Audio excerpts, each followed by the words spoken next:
எதை முன்னிறுத்தி பேசினார்கள் என்பதை நீங்கள் எல்லாம் உணர்வீர்கள். நாடு விடுதலை அடைந்ததற்கு ஒரு முக்கிய காரணம், எல்லா மாநிலங்களிலும் எல்லா மாவட்டங்களும் சொன்னாலும் சுதந்திர போராட்டத்தில் முக்கிய பங்காற்றிய மாவட்டம் தூத்துக்குடி மாவட்டம். சுதந்திர வேட்கையை எளிமையாகவும் இனிமையாகவும் வரலாற்று சிறப்புமிக்க அந்த யுத்தத்தில் பங்கேற்ற தலைவர்கள் தூத்துக்குடி மாவட்டத்தில் இருக்கிறார்கள். எல்லோரும் பேசும் பொழுது சொன்னார்கள், என்ன சொன்னார்கள்? காங்கிரஸ் பேரியக்கம் வலிமை பெற வேண்டும்,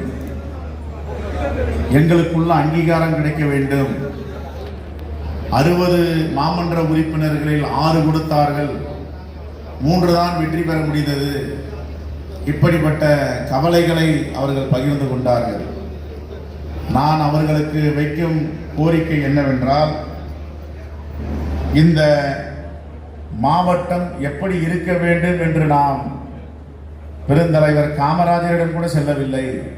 குறைந்தபட்சம் இந்த மாவட்டத்தில் பணியாற்றிய தலைவர் பெருமக்கள் 3 பேரை நினைவு கூற கடமைப்பட்டிருக்கிறேன். ஒருவர் KT கோசல்ராம் அவர்கள், இன்னொருவர் செல்லப்பாண்டியன் அவர்கள், இன்னொருவர் நம்முடைய தலைவராக இருந்த வீரபாகு அவர்கள்.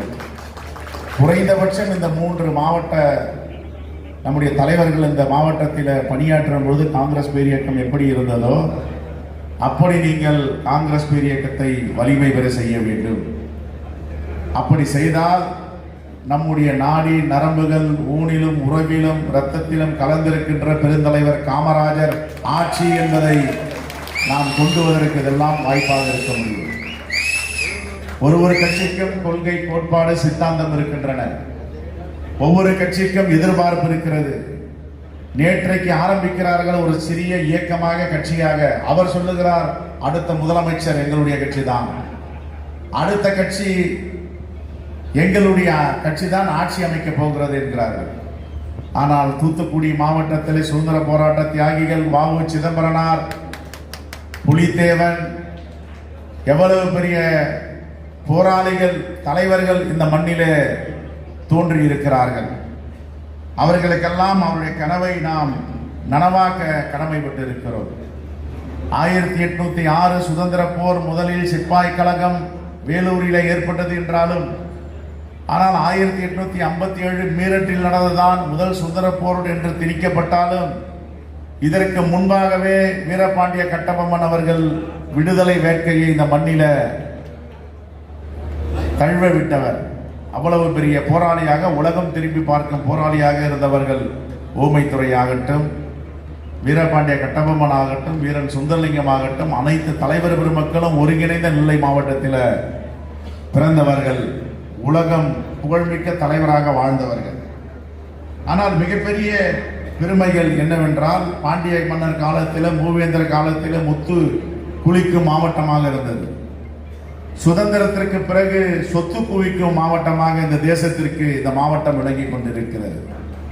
அப்படிப்பட்ட வரலாற்று சிறப்புமிக்க மாவட்டத்தில் காங்கிரஸ் பேரியக்கம் எப்படி இருக்க வேண்டும் என்பதை நாம் உள்வாங்கிக் கொள்ள வேண்டும்.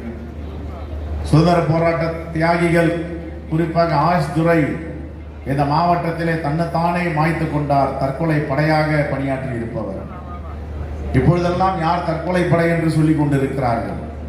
ஆனால் இந்த மாவட்டத்தில் தான் முதல் முறை தென்னிந்தியாவில் முதல் தற்கொலை படையாக துரை ஆஷியை வீழ்த்து வாஞ்சிநாதன் அவர்கள் போர்ப்படை தளபதியாக, மாவீரராக இங்கு திகழ்ந்தார். அதற்கு பிறகு லதா மங்கேஷ்கர், பல தியாகிகள் வட மாநிலங்களிலே தற்கொலை படையாக மாறினார்கள். என்னுடைய எதிர்பார்ப்பெல்லாம் ஒருங்கிணைந்த மாவட்டமாக இருக்கும் பொழுது எல்லா பெருமையும் தமிழ்நாட்டில் ஒரு மாவட்டத்துக்கு தான் இருந்தது. குறிஞ்சி, மருதம், முல்லை, நெய்தல், பாலை என்று. ஆனால் மாவட்டம் பிரிந்த பிறகு, தூத்துக்குடி தனியாக வந்த பிறகு, குறிஞ்சி மட்டும் தூத்துக்குடியை விட்டு திருநெல்வேலிக்கு சென்று விட்டது. அவ்வளவு பெருமை மிக்க, வரலாற்று சிறப்புமிக்க மாவட்டம் தூத்துக்குடி மாவட்டம். தமிழ்நாட்டில் காங்கிரஸ் பேரியக்கம் முதன்மையான மாவட்டம் எங்கு இருக்கிறது என்றால் அது தூத்துக்குடி மாவட்டம் என்று நாம் சொல்ல வேண்டும். அந்த அளவிற்கு பணியாற்ற வேண்டும். நம்முடைய சட்டமன்ற கட்சி தலைவர் அன்பு சகோதரர் ராஜேஷ்குமார் அவர்கள் பேசும் பொழுதும், சட்டமன்ற உறுப்பினர் திரு ஊர்வசி அமிர்தராஜ் அவர்கள் பேசும் பொழுதும் ஒன்றை குறிப்பிட்டு பேசினார்கள். தலைவர் ராகுல் காந்தி அவர்கள் 24 மணி நேரம் இந்த தேசத்திற்காக உழைத்துக் கொண்டிருக்கிறார். அடுத்த தலைமுறையை எப்படி உருவாக்க வேண்டும், பாசிச சக்திகள் இருந்து பாதுகாக்க வேண்டும் என்று அவர் போராடி கொண்டிருக்கிறார். அந்த போராட்ட களத்தில் நாம் நிற்க வேண்டாமா? அதில் கலந்து கொள்ள வேண்டாமா? அதற்காக நாம் உழைக்க புறப்பட வேண்டாமா என்பதை பற்றி தெளிவாக இங்கு எடுத்து சொன்னார்கள். சுதந்திரம் அடைவதற்கு முன்பு எவ்வளவோ போராளிகள், சுதந்திர போராட்ட தியாகிகள் இந்த மண்ணிலே இருந்திருக்கிறார்கள். ஆனால் எல்லா வரலாறும் இந்த மண்ணுக்கு இருக்கிறது என்பதற்கு பல முன்னுதாரணங்கள். 1558ஆம் ஆண்டு ஃபாதர் கியூஸ் அவர்கள் முதல் தமிழில அச்சு ஏற்றி வணக்கம் தம்பிரான் என்ற புத்தகத்தை முதலில் தமிழ்நாட்டிலே தூத்துக்குடி மாவட்டத்தில் கொண்டு வந்தவர். கோவாவில் ஆங்கிலத்தில் அது பதிவு செய்திருந்தாலும் தமிழில தம்பிரான் வணக்கம் என்ற புத்தகத்தை முதல் தமிழுக்கு பெருமை சேர்த்த மாவட்டம் தூத்துக்குடி மாவட்டம். இவ்வளவு சிறப்புமிக்க மாவட்டத்தில் காங்கிரஸ் பேரியக்கம் எப்படி இருக்க வேண்டும்? தமிழர்கள் என்றால் அது ஒத்து குளிப்பதாகட்டும், சொத்து குவிப்பதாகட்டும் தூத்துக்குடியிலிருந்து தானே புறப்படுகிறது. அப்பொழுது காங்கிரஸ் பேரியக்கம் எவ்வளவு வலிமையாக இருக்க வேண்டும்? வலிமையெல்லாம் இழந்துவிட்டு மேனாள் சட்டமன்ற உறுப்பினர் டேனியல் அவர்கள் சொல்லுகிறாரு, எங்களுக்கு மரியாதை இல்லை, சரியான பிரதிநிதித்துவம் கிடையாது, 2 சட்டமன்ற உறுப்பினர்கள் குறைந்தபட்சம் இருக்க வேண்டும் என்று மேனாள் சட்டமன்ற உறுப்பினர் சுடையாண்டி சொன்னார். உங்களுடைய கருத்துக்களை எல்லாம் நான் வரவேற்கிறோம், அதுதான் எல்லோருடைய எண்ணமும். ஆனால் இதையெல்லாம் பெற வேண்டும் என்றால் நம்முடைய கட்டமைப்பு எப்படி இருக்க வேண்டும், கட்சி எப்படி இருக்க வேண்டும்? கட்டமைப்பையும் வலிமைப்படுத்தி கட்சியை பலப்படுத்தினால் தானே நீங்கள் நினைக்கும் கனவெல்லாம் நினைவாகும். அப்பொழுது நாம் மக்களுடைய பிரச்சனையை தினம் கையில் எடுக்க வேண்டும். அப்படிப்பட்ட நிர்வாகிகளை, தலைவர் பெருமக்களை நீங்கள் வருங்காலத்தில் உருவாக்க வேண்டும். அப்படி உருவாக்கினால் கேடி கோசல்ராம் தலைவர் இருந்த காலம், தலைவர் வீரபாகு இருந்த காலம், தலைவர் செல்லபாண்டியன் இருந்த காலம் மீண்டும் வருமா வராதா என்பதை நாம் சுய பரிசோதனை செய்து கொள்ள வேண்டும். அவர்களுடைய வாரிசுகள் எல்லாம் இன்று நமக்கு காட்சியளித்துக் கொண்டிருக்கிறார்கள். அந்த வரலாறை எல்லாம் நாம் பேசிக் கொண்டிருக்கிறோம். ஆனால் அது நிஜமாக இருக்கிறதா இன்று என்றால் நிஜமாக இல்லாமல் இருக்கிறதே. நம்மோடு வாழ்ந்து கொண்டிருக்கிறார்கள், இறந்து விட்டாலும் காலமாகிவிட்டாலும் காலமாக வாழ்ந்து கொண்டிருக்கிறார்கள். அவர்களுடைய கனவை நனவாக்க வேண்டும் என்றால், பெருந்தலைவர் காமராஜருடைய கனவை நனவாக்க வேண்டும் என்றால், இந்த தேசத்தில் தமிழ்நாட்டில் வலிமையான கட்சியாக காங்கிரஸ் பேரியக்கம் வளர வேண்டும். இதற்காக நம் முன்னெடுப்புகளை நாம் கண்டிப்பாக எடுக்க வேண்டும் என்று நான் உங்களிடம் கேட்டுக்கொள்ள கடமைப்பட்டிருக்கிறேன்.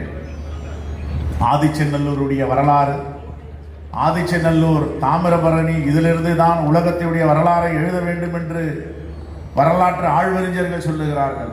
அப்படிப்பட்ட சிறப்புமிக்க மாவட்டம், தொன்மையான மாவட்டம் தூத்துக்குடியில கட்சியை வலிமைப்படுத்தவில்லை என்றால் எந்த மாவட்டத்தில் நாம் கட்டமைப்பை பலப்படுத்த முடியும் என்ற கேள்வியும் நான் உங்கள் முன்வைக்க கடமைப்பட்டிருக்கிறேன். தலைவர் ராகுல் காந்தி அவர்கள் நாடாளுமன்றத்தில் இந்த தேசத்தின் முகமாக குரலாக ஒலித்துக் கொண்டிருக்கிறார். இன்று கூட நிதிநிலை அறிக்கை தாக்கல் செய்யப்பட்டிருக்கிறது. இந்த பாசிச சக்திகள் இந்த தேசத்தை ஆளுவார்கள் என்றால் பாசிசத்தை ஆண்டு கொண்டிருக்கிறார்கள், பாசிசத்தை விதைத்துக் கொண்டிருக்கிறார்கள். நிதிநிலை அறிக்கை தாக்கல் செய்யப்பட்டு இருக்கிறது. நிதிநிலை அறிக்கையில இந்தியாவிற்கான நிதிநிலை அறிக்கை என்றால் அது இந்தியாவிற்கான நிதிநிலை அறிக்கையாக பார்க்க முடியவில்லை.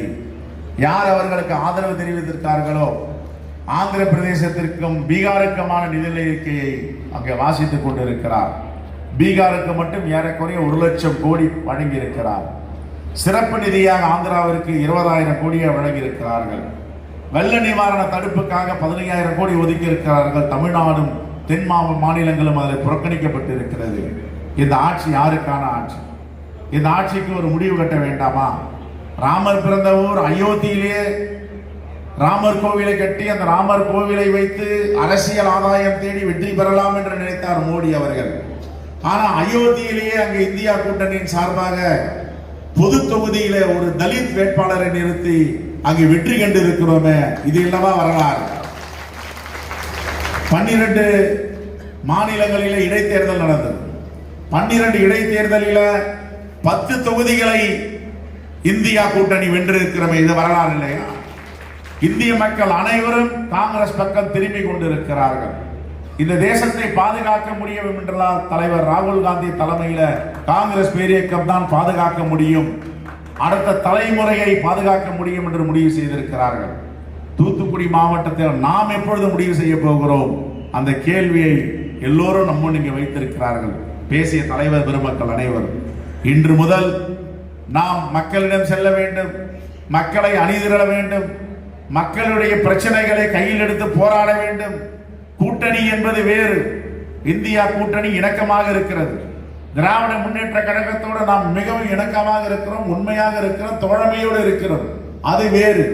அதற்காக நம்முடைய கட்சி கட்டமைப்பை பலப்படுத்த கூடாது, கட்சியை வலிமைப்படுத்த கூடாது என்று எந்த சட்டமும் கிடையாது.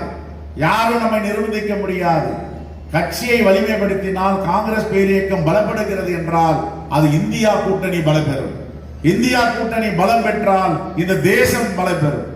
ஆகவே அருமை தலைவர் பெருமக்களால் இதை நீங்கள் உள்வாங்கிக் கொண்டு நம்முடைய கட்சியை பலப்படுத்த வேண்டும், வலிமைப்படுத்த வேண்டும். இப்படிப்பட்ட வரலாற்று சிறப்புமிக்க தூத்துக்குடியில் பேசுவதில் நாம் பெருமை அடைகிறோம்.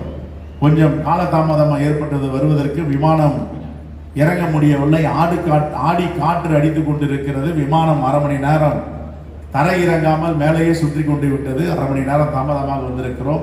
தலைவர் பெருமக்களை, முன்பாக அமர்ந்திருக்கின்ற நம்முடைய தோழர்களை அனைவரையும் மன்னித்து அருளுமாறு கேட்டுக்கொண்டு, குறைந்த இடைவெளியில இந்த மாபெரும் கூட்டத்தை, குறிப்பாக நிர்வாகிகளை ஏற்பாடு செய்து அமர வைத்த தலைவர் பெருமக்களுக்கு, தூத்துக்குடி மாவட்டத்திற்கு நான் நன்றி சொல்ல கடமைப்பட்டிருக்கிறேன்.